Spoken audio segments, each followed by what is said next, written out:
We're going to be talking about Dark Side of the Ring episode on the plane ride from hell, the Ric Flair comments, the Tommy Dreamer comments, and what that could mean for Flair's potential run that he was rumored for in All Elite Wrestling. I am Luca, and I'm joined by the hardest working person in all of sports infotainment. She's got an earache, everyone. It's Denise Salcedo. How's it going, Denise? I'm so upset. I woke up with an earache. I think my fan was directly hitting me in my ear last night and I didn't realize it. And I started to feel it like a little bit before I was waking up this morning.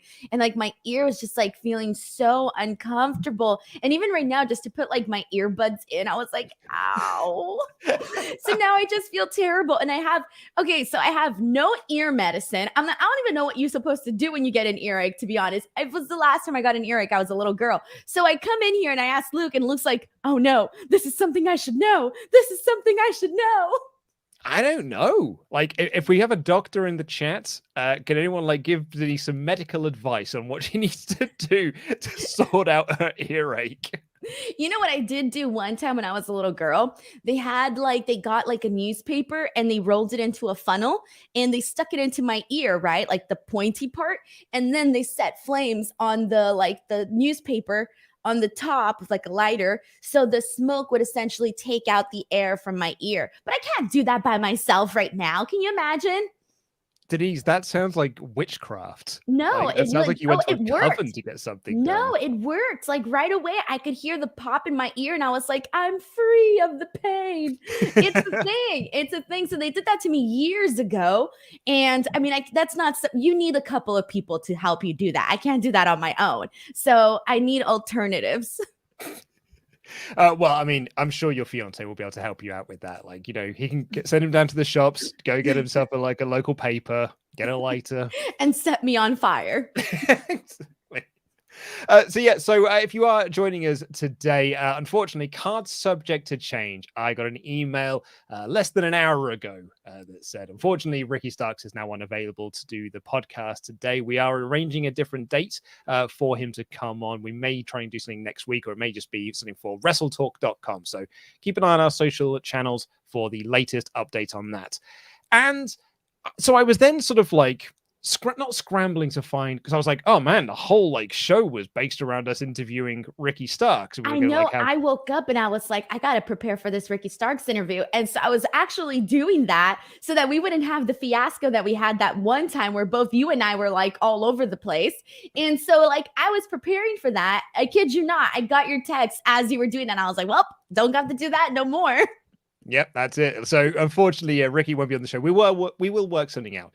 So I was then like, okay, well, what do we talk about instead?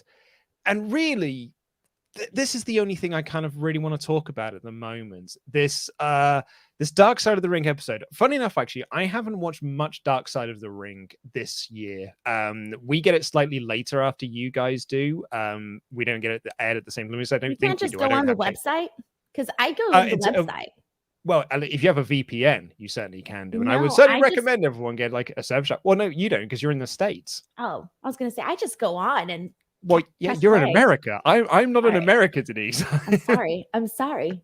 My bad. Sorry, we're privileged out here with Vice TV. You are privileged. You don't know how lucky you guys have got it with all your entertainment. We're just geo-blocked over here. That's just sad. So we get it a little bit late. So I haven't actually checked out much of this series of Dark Side of the Ring, right? And then I woke up this morning, and it was all everyone was talking about. Like I just scrolling. Aside from seeing the utter horrific drama that Sean is going through at the moment, much love to Sean Ross Sapp, by the way. Everyone was talking about Dark Side of the Ring, the plane ride from hell, Tommy Dreamer, Ric Flair, and I was like, right, well. Let's fire up the old VPN then. Let's get onto the Vice. Yeah, let's get this watched. So I watched it this morning with my cup of coffee. Ooh, so it's fresh in your mind. Oh man, that's a heck of a watch, isn't it? But yeah, at 6 a.m., that's a hell of a watch. So let's kind of go through the episode like in bullet points first off. So this was on the infamous plane ride from hell, which took place in 2002. It was a plane ride that featured WWE stars coming back from the UK. They're just on the Insurrection pay-per-view. So can we blame the people in the UK? What's in your water, man? What's in your water? I was making a joke about that last night. I was like, you know what? I'm blaming Luke Owen for this.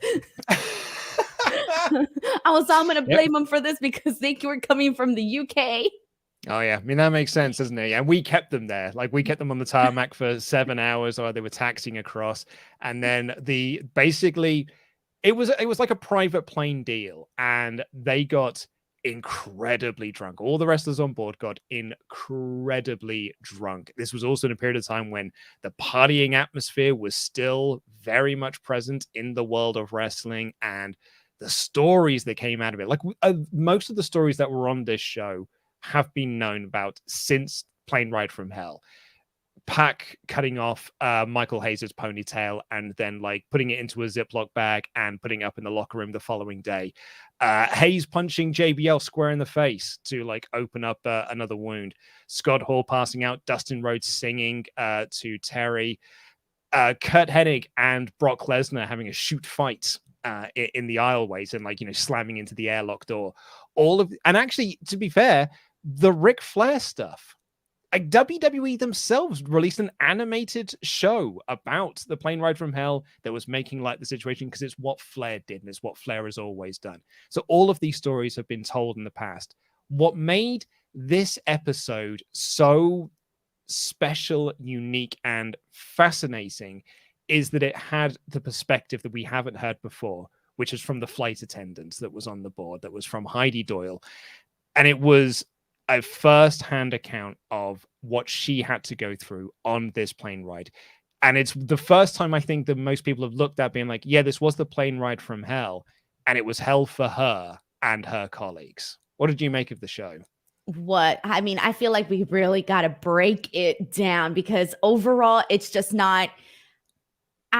Okay, so like you mentioned, all those things we already knew, the ones that you mentioned. All right, great, fine, whatever. But I think what made this episode so much more incriminating were some of the things that were said from the people that were being interviewed today. So RVD revealed so much in so little, like in like 5 seconds that were, it seemed like nothing. Like it was just casual conversation. Oh, I woke up on Sunday and had eggs.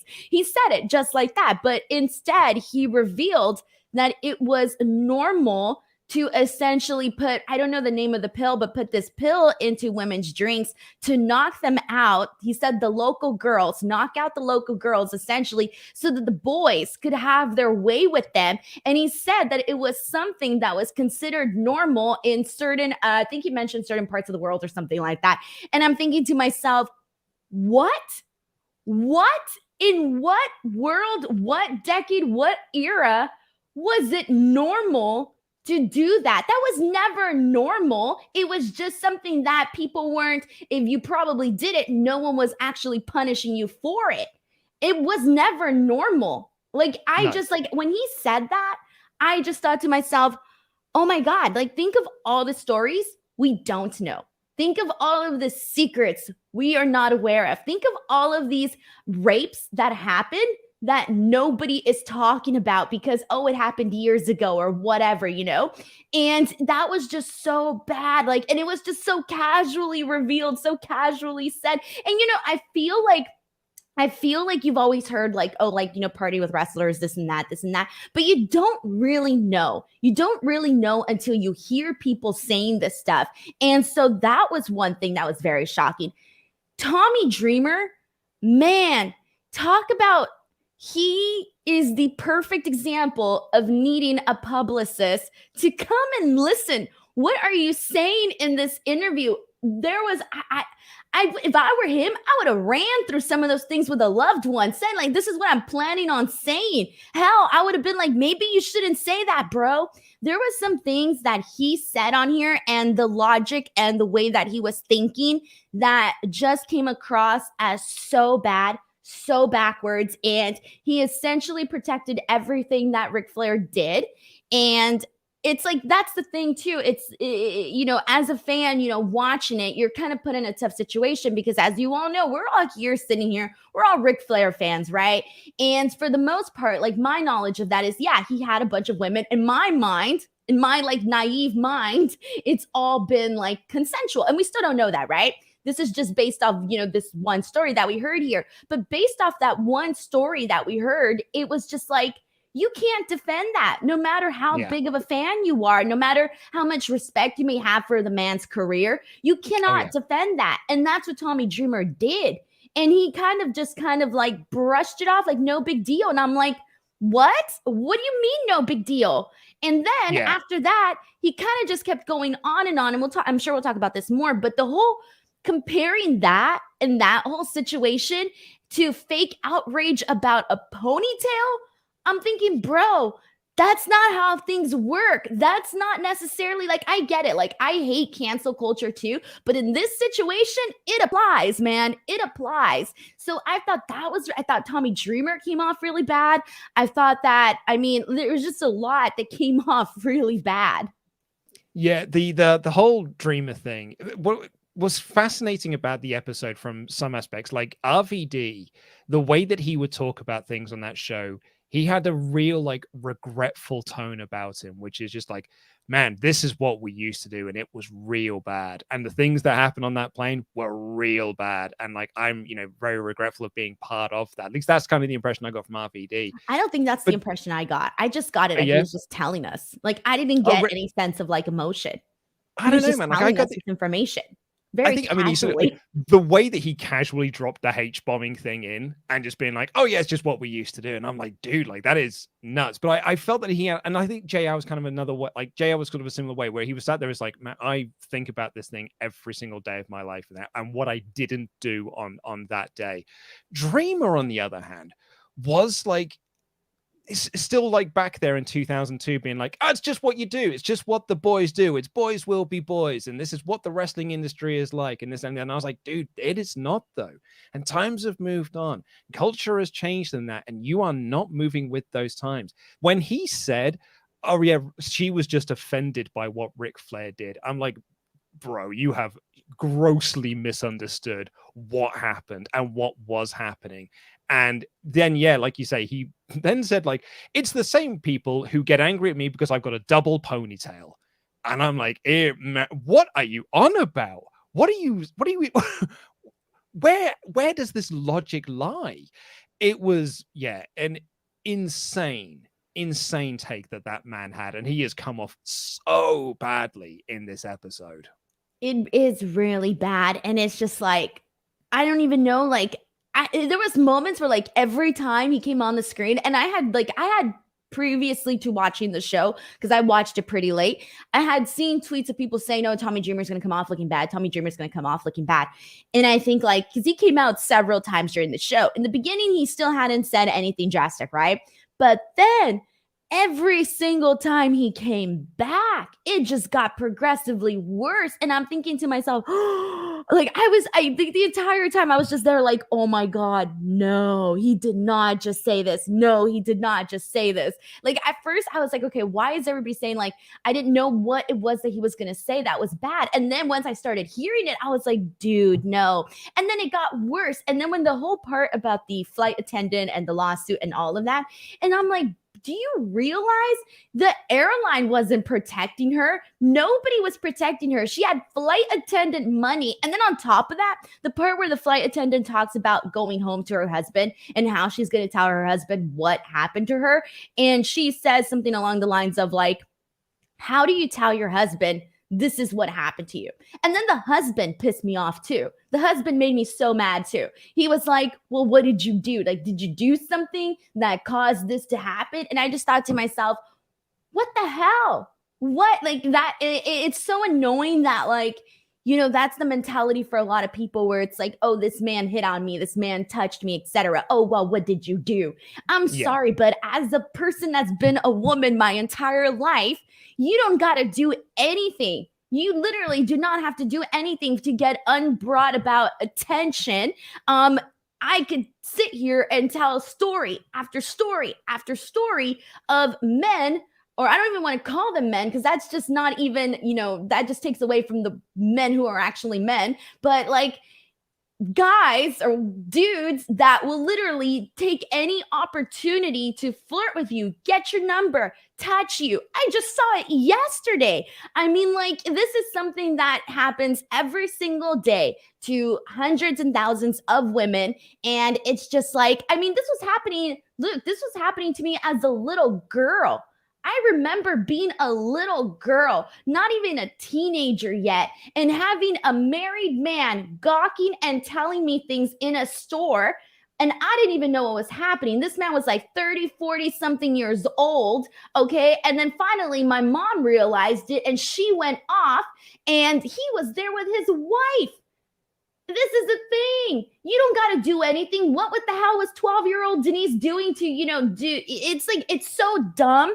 And I have to share these experiences because it just points out how ridiculous it is to say, well, what did you do? Or that's why today, like on Twitter, I don't know if you saw like my Twitter feed, unfortunately, this conversation and what occurred on Dark Side of the Ring has brought a bunch of people with some very, very backwards takes on my timeline saying all of these outrageous things.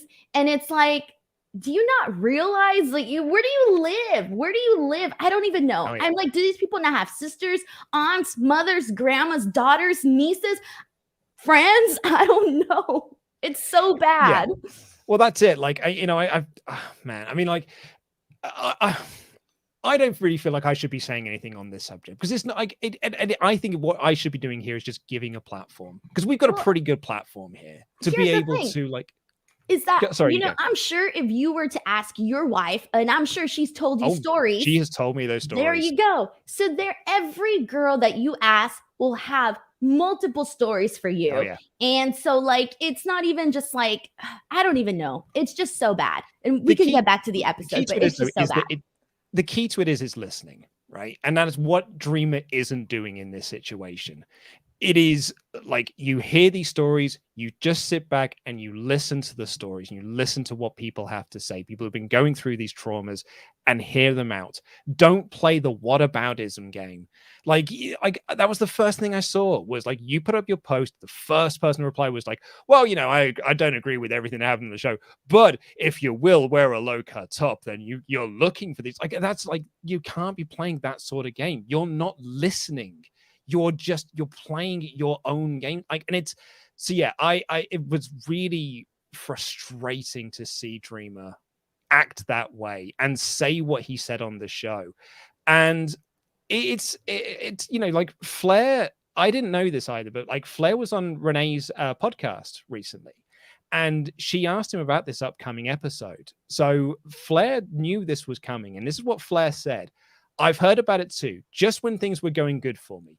Listen, Renee, you put me on your podcast after. We'll see how it plays out because I was there and I don't care whose name I got to drop if the heat falls on me. I know who was where and what and who and what took place. I know the whole story. Flair, like, because here's the thing, like, apparently the rumors are he's, the reason why Andrade got rid of Chavo is because they're going to bring Flair in to be his new manager. And I think that's what Flair is talking about there when things were getting good for me. And I wonder if Flair knows that this is going to reflect real bad upon him because it really should do. And it is going to affect what's, his future bookings in the wrestling industry. I just feel that I forgot who said this. Was it JR? I think it was JR who pointed out that Ric Flair just always got a pass. And I feel that to some degree, I won't be surprised if he gets another pass. I won't be surprised. I think people are just like so enamored with who Ric Flair is that they're bound to give him a pass. And that's not how it should be, but I would not be surprised if they did. I mean, yeah. I do not know. And I am curious about this, if there are going to be repercussions. I mean, Tommy Dreamer he put himself in a really bad light. A lot of people, I think, changed their opinions about him. I never had a problem with Tommy Dreamer prior to this. I didn't know anything about, like, outside of wrestling about the guy, And I'm one of those guys. You lost respect for him. Tommy Dreamer Mark. like through and through. ECW fan, I was like, Dream is the man. Like now, my opinion's completely changed. That's how I feel too. I'm like, dude, like I hate to say it, but like he's unlikable to me now. Like that's it. Like I can't, I just and it was just so bad. And I'm like, how do you think this way? How do you think this way? And I think like everything that he said just kept getting worse. And then the I think the last statement he had, I don't remember if the last one was the hair one, the ponytail one, or the one about the lawsuit. Might have been the hair was the last thing he said. I think the ponytail was his last thing because he made the point of just like, if it was true, she wouldn't have taken the money is effectively what he was saying, because he was like, that's why they took the lawsuit. That's why they took the settlements went back in the day. Right. So then it's like, why would you do that? Why would you say that? If you really think that these two things are comparable, what else do you think is comparable? What else is going on in there, And it's just, he came off very, very bad. And I would not be surprised if there's like some sort of backlash for like, aside from social media backlash. 100%. I think there's got to be some sort of repercussions on Dreamer. Like, is he still with Impact at the moment? Like, I was going to say, because like surely Impact aren't going to be, unless they really wanted the PR flag to come on them, I can't see him being with Impact much longer. That's what I was thinking about too. And I was actually having this discussion with my fiance where he said, I don't know how Impact Wrestling keeps him. And I was like, I don't know, because I don't know what their protocol is. I don't know to what degree do you say, all right, bro, we can't have you on here anymore. I don't know if this is necessarily enough to essentially have that happen. I have no idea. It was bad, and the company is going to look bad because of it, because he represents that company. And that's the thing too. Like I had always heard, about Tommy Dreamer, very liked guy. That's why he worked with all of these different promotions and, was able to come back and forth, et cetera, et cetera. So this for me, like I was shocked. Like it came out of nowhere. So on the Flair thing, like you said, then you reckon, Flair gets the pass, right? Like that's what JR says in the episode, because they talk about everyone that got fired. Hennig got fired because of what happened. Scott Hall got fired because they put him on the road when he should not have been on the road. And like Hall was also in this, they told the story about how he also accosted and sexually assaulted the flight attendant, the same one that Ric Flair had as well. And so those two got fired, and Dustin Rhodes got fined for what he did. And the guy behind the camera just says, why didn't anything happen to Flair? And JR's like, because he's Ric Flair. Ric Flair is a made man.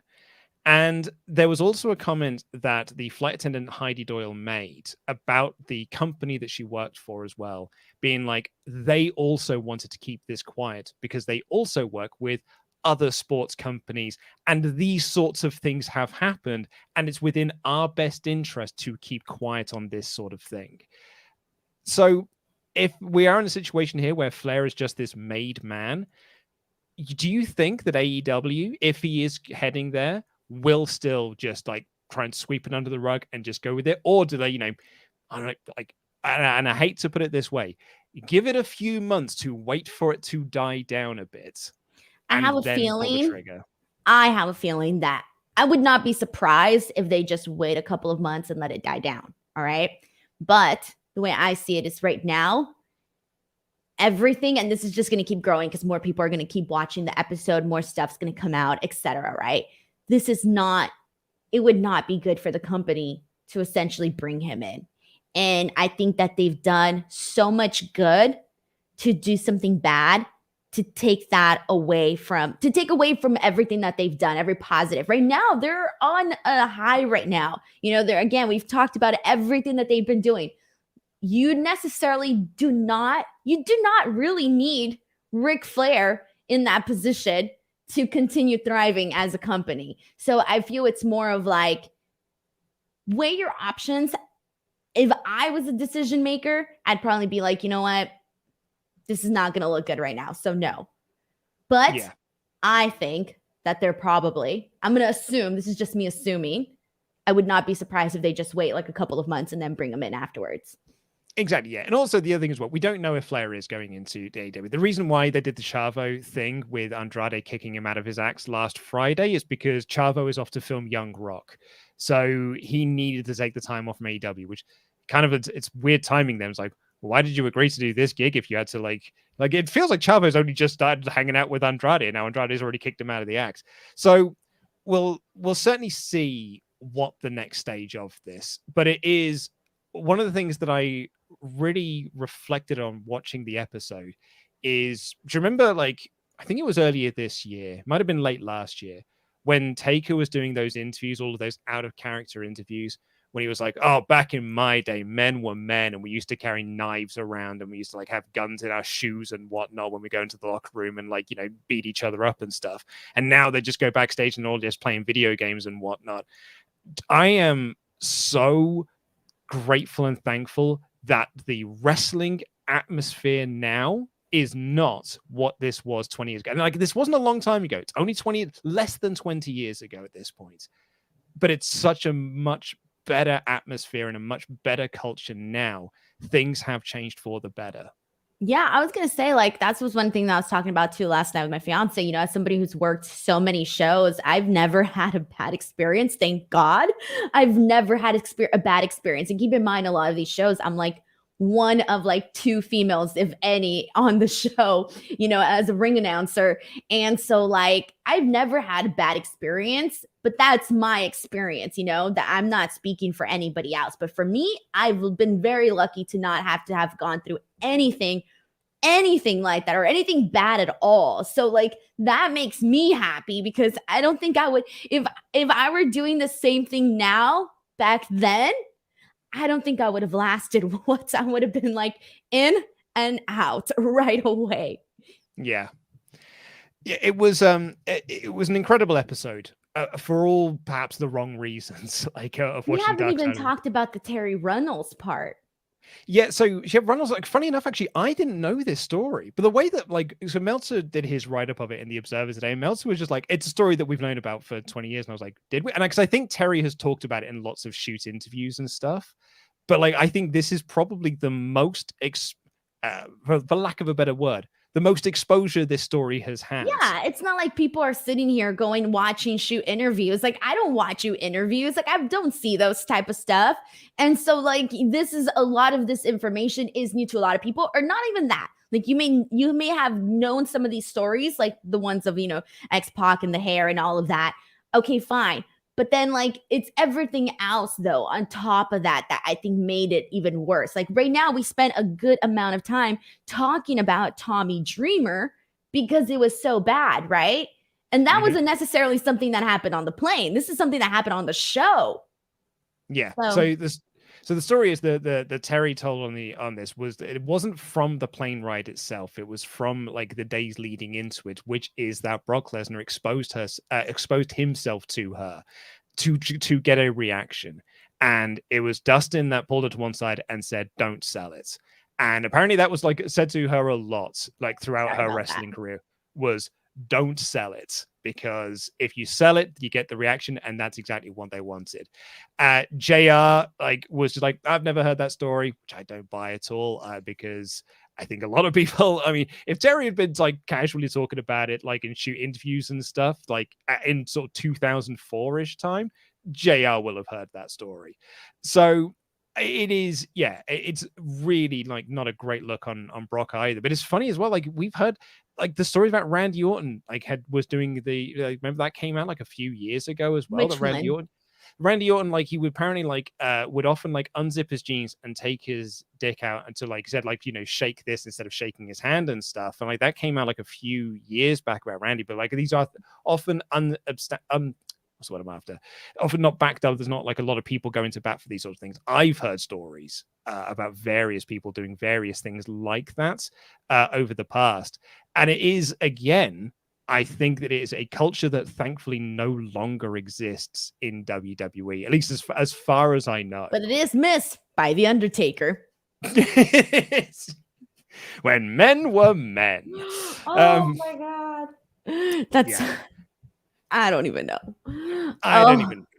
But yeah, like it was, as I said, an incredible episode to watch for all the wrong reasons, because some things came to light that I didn't know about. Like, and I thought I'd read every single thing that had happened on the plane ride from hell. I thought I knew of things. I think there are also things that haven't come out from that episode that some people have done some digging around and found, like looking into the lawsuits that were filed against WWE that were sort of settled out of court. I wonder if this is going to blow up into even further. Well, like, do you think this will end up going down as like one of the most pivotal episodes of Dark Side of the Ring? I would think so, honestly. I mean, maybe aside from the one about Owen Hart, because that was a death involved, and a lot of the investigation not necessarily this continuation of the show, not it becoming a crime scene, that sort of thing. I would say aside from that one, it feels like one of the most incriminating ones. And also the Jimmy Snuka one was bad too, but so that one was bad. The Owen Hart one was also bad. And then this one was also bad. But this one kind of feels like, because there was so much more and also some present stuff, it feels like the most incriminating episode for sure. And that was like the first thing that I put, because I was like, I don't know how to describe this. I kid you not, I was like tweeting and I would delete my tweet, rewrite it. And I was like, I don't even know. Where do I begin? Where do I begin? I had the similar thing. I had so many things written down and I was like, and I just deleted it. I would write something else and I'd be like, I don't know. Like, I don't know what to say about this. And in the end, I said nothing. And perhaps that's worse. And there's defenders, Luke. There's defenders. There's people out there defending this. Go on my timeline. They're there. Oh, yeah. I was going to say, I'm unsurprised that there are people who are coming out in defense of this. There are people, I can see people in the live chat of this episode who don't reveal yourselves. Do not reveal yourselves. Do not expose yourselves. Like, if you have some backwards thinking and you realize it, take some time, educate yourself. Don't expose yourself out there, because then this is what I hate. People go out and they put terrible stuff on the internet. They get called upon and then they start basically whining and crying that like, oh, the internet's being mean to me. You put yourself out there like that. Like, I'm telling you, go see the stuff that it's on my Twitter page and you'll be like, bro, there's a reason why these people get called out. Let's see what you had to say about this in your Ultra Chat. Stephen Guzman said, after watching the Dark Side of the Ring, I don't know if I'll be able to look a lot of the wrestlers from the plane ride the same. Tommy Dreamer especially came off terribly with his attitude towards possible sexual harassment. It was awful. Jose Bautista, just a reminder that these old timers saying, when men were men, this is what they used to do. I'll take today's wrestlers playing video games than doing horrific things. You know what's funny, actually, like on that note, I while I was doing some editing today, I was watching, because it's now come to an end, I was watching The Party. I was watching Woods, Adam Cole, Tyler Breeze, and Cesaro playing Uno. And it was bloody delightful. It was just four lovely, lovely lads playing a bit of Uno, and it was just, after what, like, as a sort of sort of comparison to the stories from Plane Ride from Hell, I was like, what a delightful time, what a delightful like backstage locker room this is. Fun. I don't have a problem with people just chilling and playing video games and having a good time. We have one life, man. One. Enjoy it. Don't do bad stuff. There. It's simple. OC Prophet said, it's just like with Bill Cosby. They say, it's just what people did at the time. Or, but look at all the good that has come since then. It's all inexcusable and disgusting. I don't care how famous or my adoration for your craft. This is evil. Alpaca Nation 87, Dreamer is probably liked by all because he covered up and protected so many. Denise, haven't seen the episode, but just had to go to your Twitter. I am so sorry that there are so many backward-ass people. Sorry, the chat's just been moved. Just went over that. People need to be put in the lights more. Yeah, that's why I was like, look, I don't care if you're on my timeline arguing about WWE and AEW booking. Have at it, man. Have a blast, all right? Like, I get that a lot. But when you're out there putting stuff like the stuff that I brought attention to, I'm sorry, but that needs to be brought up. Like, there needs to be like some sort of like conversation about that, you know? There's two different things, you know? James Hanley, it's stories like this that make Undertaker's view on the toughness of the current roster locker room age like a fine murder. They weren't clowning around. They were just effing clowns. Part of growing up is accepting responsibility for past behaviors. Actually, you know, the name we haven't mentioned on this show was PJ Polacco, the former Just Incredible. I felt like he was also one of those people that were just like, this is what happened, and it wasn't good. It was what they did, but you know, now we know it's not acceptable. And he seemed really regretful about what happened on that plane ride. I don't know. I just don't know. I like, can't. This is the reason why I say this is because if I were around during that time and I would have seen someone do something like that, I would have known then what the hell. Oh, no, 100%. So I can't 100%. Pretend like, oh, I know about it now, 20 something years later, or however many years later. Oh, and now it's bad, but I didn't know then. What? You know, like, it doesn't make sense to me. I guess it's like, I think the only thing I can really, the way I rationalize it is if you are so ingrained within a culture, and like, I suppose actually, you know, as from like a male perspective on this, when I was a kid at school, there were certain terms that we used to use now that I know are not cool to say. Right. Things that were like when I was a teenager in the 90s in the UK, it was the sort of like cool and accepted thing to say, if you don't like something, oh, that's gay. Like, oh yeah, I don't watch that show. It's gay. But I understand that though. That's different. I mean, it's bad, but like it's bad now. You realize it later, but that's okay. That's saying a word. Okay. This is putting someone to sleep so that you can have your way with them. Yeah. That is always bad. You know, like that's always bad. That wasn't like, you know, like it's not like, oh man, maybe I shouldn't have been saying that word back in that day, you know, like dang, like everybody was saying it and it seemed fine. Yeah, that's whatever. Fair. That's one thing, but then it's a whole worse thing to be like, oh, well, I'm just going to give this to the local girl, have her knock out and have my way with her. That's just like another level bad. That was always bad. I think all's well, just for context as well. Those were RVD's exact words. Have their way with them. Like Denise isn't exaggerating there. Those were the exact words he used. And this is Google it. I'm sure there's news articles around the sites now. Go on Twitter. That stuff is everywhere. Like there's clips, there's watch the episode yourself, there's transcriptions. It's out there. The information is out there. Nick says, hey, Team Danuke, I made sure to watch the episode last night, and my lord, the story is even worse than what I heard. RVD's story about women being drugged and molested reminds me of Ashley Mazzara's horrific story, and I wonder if her situation was the same. Brian Doyle brought up on Twitter too. People were talking, and that's the thing. People are making correlations to other things and, you know, pulling up things, and that's what's happening right now. Brian Doyle said, do you think that the fallout from the Played Right from Hell episode Dark Side of the Ring, coupled with the Andrew Yang intentions to legally oppose the independent contract status in WWE, will lead to major backstage changes? I honestly don't think so, because none of the people that were involved in this episode are in WWE at the moment. So nothing is ever really going to come of it from the WWE side of things. Actually, I did want to get your take on the Andrew Yang. I haven't been keeping up, but then, I mean, when it first came out that he was going to be doing all this stuff, and then he kind of like went off and was doing his own political stuff, whatever. And now I believe he's now back on this. I mean, I haven't really kept up with it, so I can't really say much. Let me quickly bring up the tweet that he put out, because I think it was, see if I can find it. Scroll. Nope.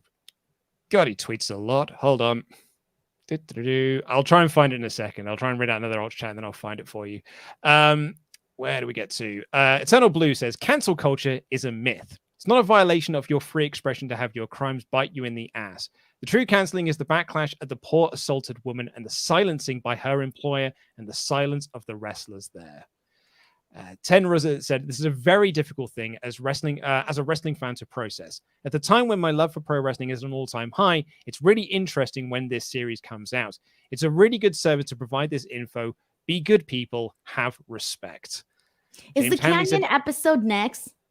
I think it is, yeah. Well, that one's going to look bad too. There's based on the stories I've heard. Yeah, I was going to say, I don't know if that one is next, but I know it's still coming up in the series yet to come. James Hanley said, it's also important to recognize that these people were not of sound mind during this, but it does not excuse what happened. Grown-ups own up to what happened, accept responsibility, learn from it, and make an effort to change. You're a child if you don't. New Punk Rand said, I love the awareness Dark Side of the Ring gives. The issue I have is the lack of action. I hope Flair doesn't come to AEW either, even before this. There's still a lot of crap to sort out in the wrestling industry, and I hope it can be dealt with soon. It's sad stuff to hear. Chance25, there's a big difference between having different opinions on a wrestler's ability in the ring and their actions outside of it. Personally, I'd say Ric Flair shouldn't be let anywhere near any promotion.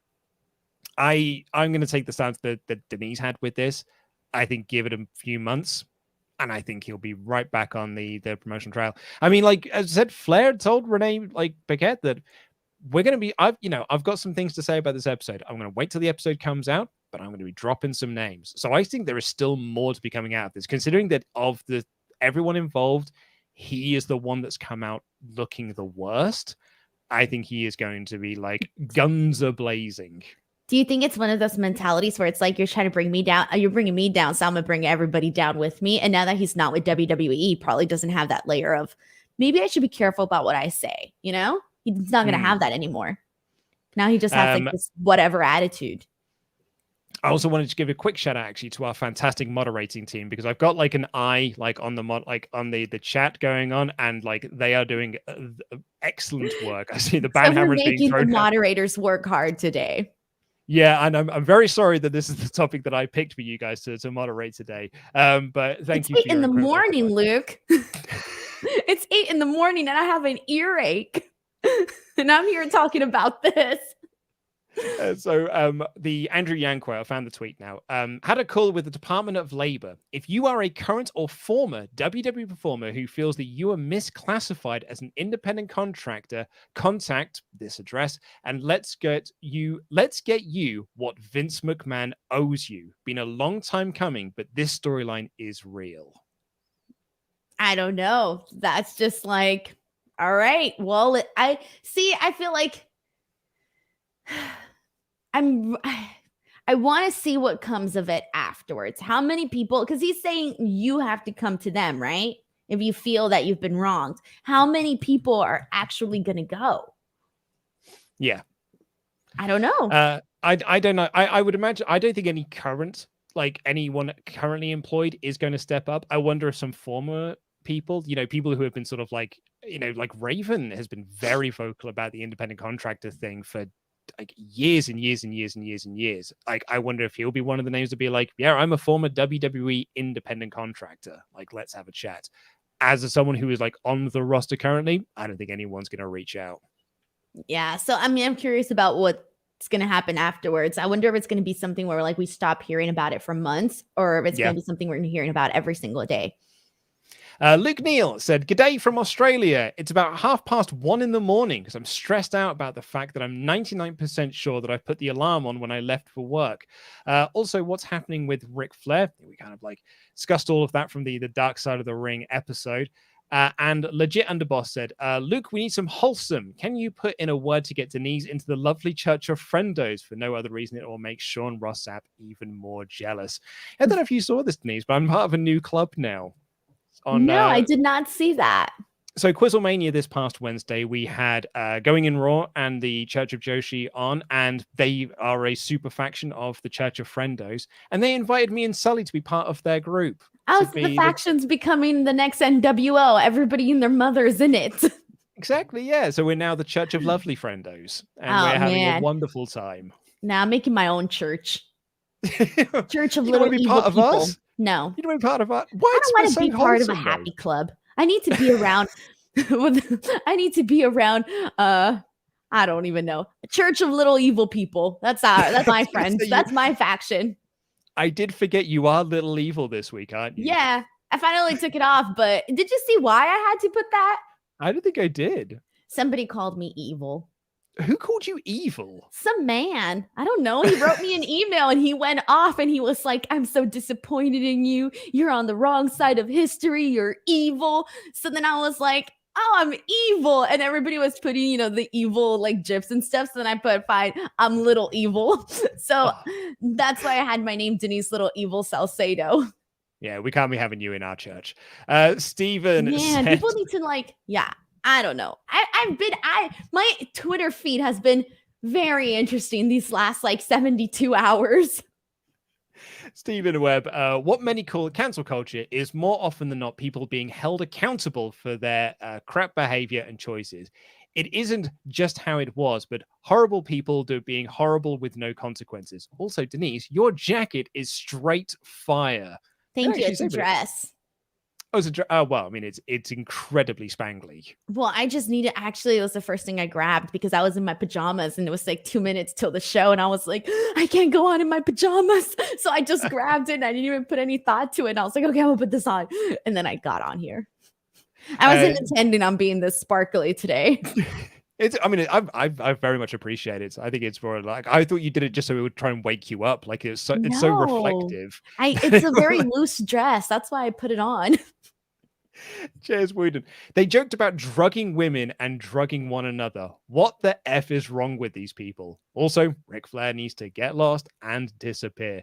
Yeah, it was very just like, oh yeah, we just need to drug each other. It's just what we did. Hilarious japes. And then like Kurt Hennig, what a prankster. Man. Actually, I'll slightly take that back. Kurt Hennig's big prank on that plane was to put shaving cream on Brock Lesnar's head and then make it splat. That's charming behavior. I see, like that was like, obviously, like that was just like, that was not really a big deal at all. He just put shaving cream on his head. Okay, fine, whatever. Yeah. But everything else was just like, oof. Yeah. And then they had a fight and tried to go through the cockpit door. Not good. Yeah. New Punk rants. My question for you guys is this. Do you think that modern wrestlers should start collectively speaking out and take people who did heinous stuff back in the day to task? Call out to more awareness? Like, what should the modern crowd do with this new information? I don't know, man. I have a feeling we're going to be left with nobody to be a fan of. Well, apart from all of our modern day wrestlers, do you know who, like, Adam Cole's a lovely lad. He's a nice guy. Oh, I thought you meant like from the past. Oh yeah, from the past. I think there's always going to be like, yeah, I think so. And as a modern crowd, what can we do with this information? Listen and learn from it. Learning is like one of the most important things that we can do as a human race. Is we have to learn from mistakes of the past, because if we don't, we're doomed to repeat them. So you need to listen to what these people have to say, listen to their stories, and then learn from that and grow from that as well. I agree. It's no shame in being educated. There's no shame. There's no shame in also admitting you did something wrong. Like back we mentioned earlier, like the things that I said when I was a teenager, because that's what everyone did. I'm not proud of it. I'm actually, I'm ashamed of the things that I had said, but I've learned from, I've owned up to it. I have apologized for it, and I'm growing from that now. And I don't use that term anymore because I know that it's wrong. Yeah, I completely agree with you. I feel like a lot of people can say the exact same thing. Dan Bates, as someone who has looked up to Tommy Dreamer for so long, I was very disappointed in his take. All of his points were immediately able to be dismissed by the victim. I wonder what he would think if it was his wife or daughter who was in that situation. He has 2 daughters, I should add. Kingdom Farts says, as a father of 2 girls, hearing stories like this makes me fearful for how they will be treated now and later on. Makes me angry when I see this happen to girls and women who have done nothing to encourage it. The behavior change needs to start with men. I was I was so mad this morning. Like, I was so angry this morning, which is why I couldn't tweet anything, because I was like, I can't do this now. You don't want an angry tweet. Exactly. See, right. I'll angry tweet, and then afterwards I'll be like, ooh, that was too sassy.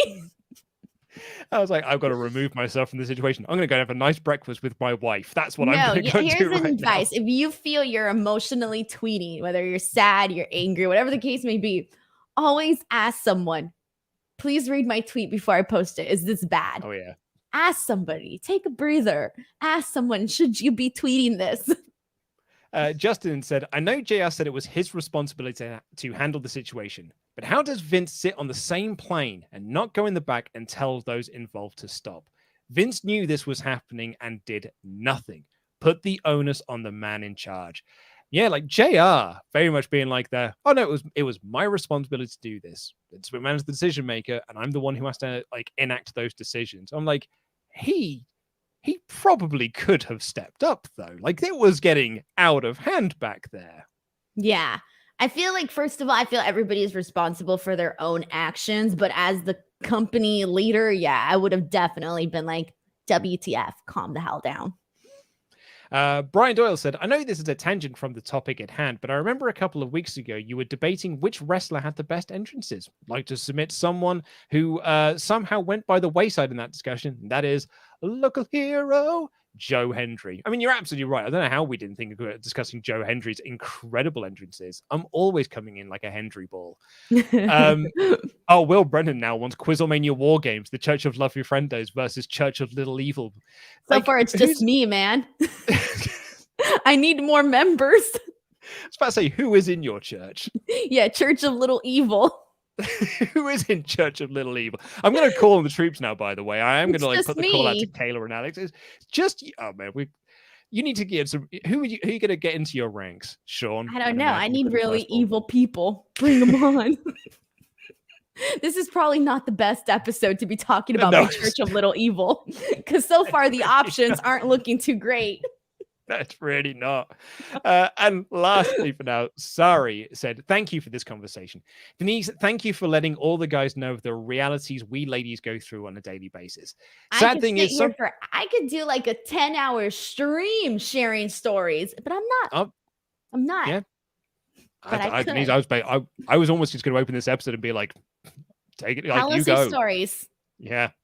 Sad thing is some precautions for us have become so normal that we don't even realize we're doing it. Luke, congratulations, DAD. Yep, also no news on that one. There's still not yet. Nothing yet. Ooh. Yeah. Let's see. What day are we on now? What day do you think? Like, what day do you feel it? Like, do you have a vibe for a certain day? I mean, it's funny enough. Like I said, like our due date was last Saturday. And I said to my wife, I think I've got a full week of work. I'm fully expecting to be doing the show with Denise on Friday. And here I am doing the show with Denise on Friday. So I was fully expecting to be sat here. I didn't think it would be on time. I think we're Sunday.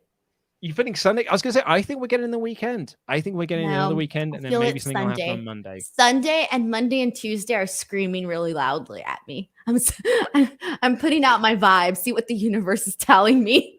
So Sunday, Monday, and Tuesday. Yeah, Sunday, Monday, Tuesday. But I'm feeling it Sunday. Sunday around dinner time. Sunday around dinner time. Okay. I mean, if it does, I will text you and be like, Denise, you were right. Imagine. It is like, you're like, dinner time. It's time. The baby's here. You know what? If that happens, I will leave my career in wrestling and I'm going to go be a sidekick. I just feel like, though, if it is the case, I may have to I was like, I think we need to put Denise as a name into the pile. If it is a girl, like Denise literally predicted it would be this time. Yeah, there you go. Denise predicted the birth. All right, Sunday around dinner time. That's it. Sunday around dinner time is Denise's call. But anyway, do you know what? Let's call an end to this show. Thank you all so much for your chats. Thank you all so much for joining us. Thank you all so much for being part of this discussion. We can all learn from this. I think it was a very important episode for us. There is always a very important thing to talk about as well. Denise, what would you like to plug before we get out of here? My show, Speak Now Pro Wrestling on F4W. Please check that show out. I'm on literally like every single day. Well, Tuesdays, Wednesdays, and Fridays. Next week is my 100th episode, so I'll be celebrating that. And then youtube.com/Denise Salcedo, Twitter and Instagram @ Denise Salcedo.